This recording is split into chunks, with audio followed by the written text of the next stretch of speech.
All right, in this lesson, we're going to be just taking a look at solving triangle problems using sine law, cosine law, or Pythagorean theorem. Really depends on the situation. We're going to take a look at this first video, then we're going to have a follow-up video. All right, so basically solving problems with triangles that involve anything that can be used as a reference diagram with triangles, whether it's right angle or not. The different options for solving would be SOHCAHTOA if you have a right angle triangle, and non-right angle triangles you're looking at using sine law or cosine law. Sometimes you'll probably need a combination thereof to solve the problem completely. Okay, so first example, go through rather quickly. It says solve the triangle, which essentially means you need to find all the side lengths and the angles. Well, in this diagram, all these side lengths are given to you, listed there. So you're going to have to find all the angles. Now, you cannot assume, since you don't know any of the angles, that it's 90 degrees, so using SOHCAHTOA is not going to be helpful here. So you'll need to come up with some way of figuring this out. Now, if you remember with cosine law involves all three sides of your triangle, whether you're trying to find one. But if you have all three sides, then you should be able to find the missing angle. Sine law, not so helpful because sine law requires you to have a complete ratio, which means you need at least one angle with its corresponding opposite side, which you don't have here. So to solve this one, you can start off by using cosine law to be able to get that first angle. Again, it's just a matter of putting in the numbers, using some calculator work and inverse operations to get the result that you're looking for. All right. And once you have that, then you can continue to solve for the other angles if need be, but in this particular instance, you're asked to just solve for angle A, not the entire triangle. Sorry, I mentioned that earlier. That's not part of what was needed here. So just to find angle A. So to find angle A, you have the side opposite, which was given to you. And there's the connection there between the formula, and you go ahead and find that angle A. All right, example 2 here. Another roof style question. So roof is being built. You've got rafters that are 12 meters long, and the base of the roof is 12.8 meters, which is listed here in the diagram, and the rafters are 48 degrees and 34-degree angles as listed in the diagram here, and you're asked to determine each one of these measurements here. Now you can easily find this angle if you need be, because you have those two angles, and all three of those angles have to add to 180 degrees. So let's take a look at what works here. Now, sine law seems to be okay. Now, if you're wondering where the 98 came from, well, that's this angle up in here. So just to make sure you're clear on that. So this angle there came from 180 minus 48, and then take away the 34. So that's that angle there, and turns out to be 98 degrees. So these two sides here, you have a complete ratio. You have the angle and you have the side opposite. So you can set up a complete ratio using sine law, which will allow you to find the lengths of the rafters, which is what you needed to find here and here. So just a reminder, capital C will have opposite side generally labeled as lowercase c, and capital B will have an opposite side denoted with lowercase b. All right, just gonna remove that. No longer needed. Okay, so you can go ahead and set up different ratios for finding B and C. All right, so there's the pairing to get the ratio that you need. So take this ratio and that ratio, set them equal, solve for C. And then similarly, you can do the same thing for B.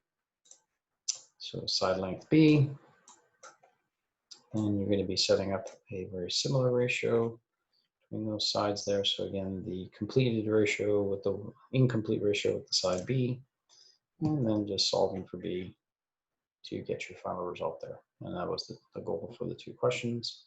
So you can write a therefore statement in terms of the actual question. One rafter would be 7.2 meters and the other rafter would be 9.6 meters. Okay, another example. See, on one bank of a river, there's a building that's 130 meters tall. On the opposite bank, this person, Mark, measures the angle of elevation to the top of the building is 42 degrees. How wide is the river? Okay, so terms of a diagram here. Whoops, went the wrong way. Terribly sorry about that. Okay, so you can draw a couple of reference diagrams if you need be. So here's the little river here in blue. The angle of elevation again is angle up from horizontal, 42 degrees. The building is 130 meters, and you're asked to find this width right there. So if you turn it into just a plain old triangle, maybe give it some labeling as well, you can find some missing angles. You can automatically assume that the building makes a 90-degree angle with the ground. That would be very helpful for most construction. And then you can find the other angles. So this will allow you to then try to determine what's best to use. Now, since you have a right angle triangle, SOHCAHTOA is an option. Pythagorean theorem might even be an option, but since you have an unknown side here and here, your best option is to use this angle. You have the opposite side, and you're trying to find the adjacent. So opposite and adjacent is your tangent. Okay.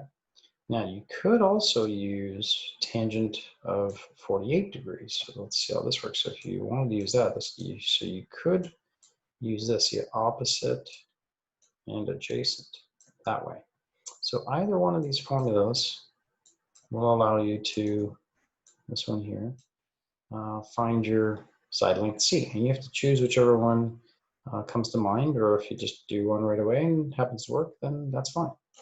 Okay, so this will allow you to find that length in the diagram C, which represents the width of the river. And again, just using inverse operations and some calculator work, you get an approximate answer. Okay, fourth and final example. You've got two hotels located on the same side of the river. Hotels are on the bank of the river and are 400 meters apart. And across the river is a dock, two ferries to bring tourists. The angles made by the riverbank and the lines from the hotels to the dock D are shown. So you got a little diagram here.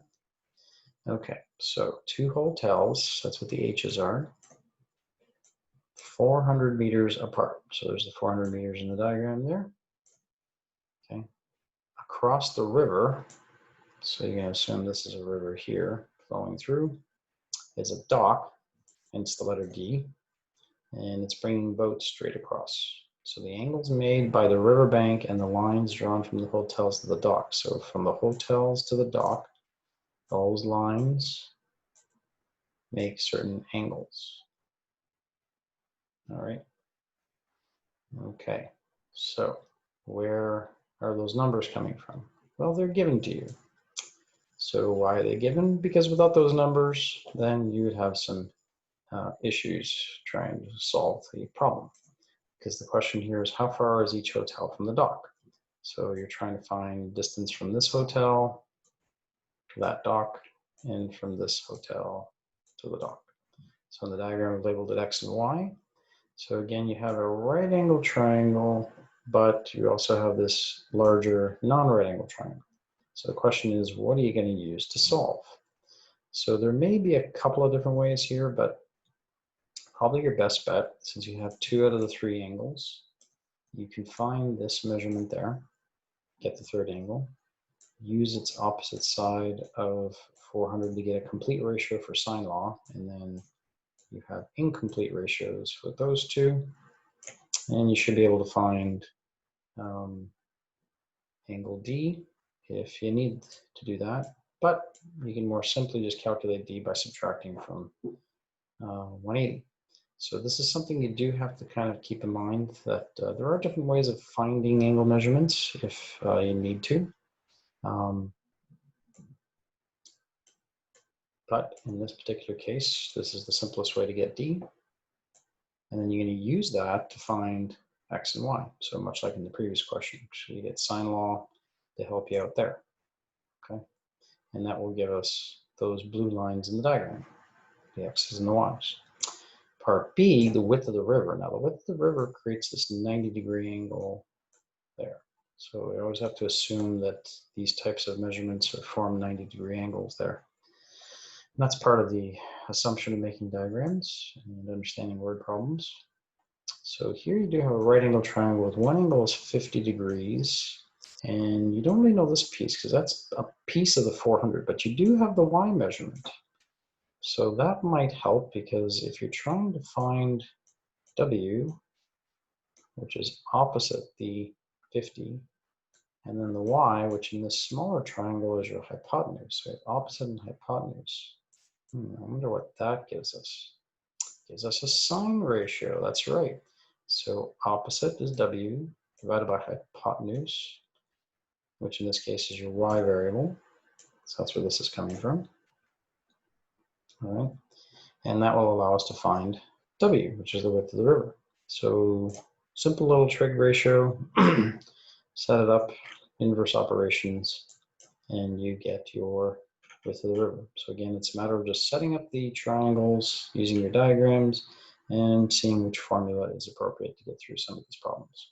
We'll take a look at some more complex systems in the follow-up video, which I'll add a link to the description from this one.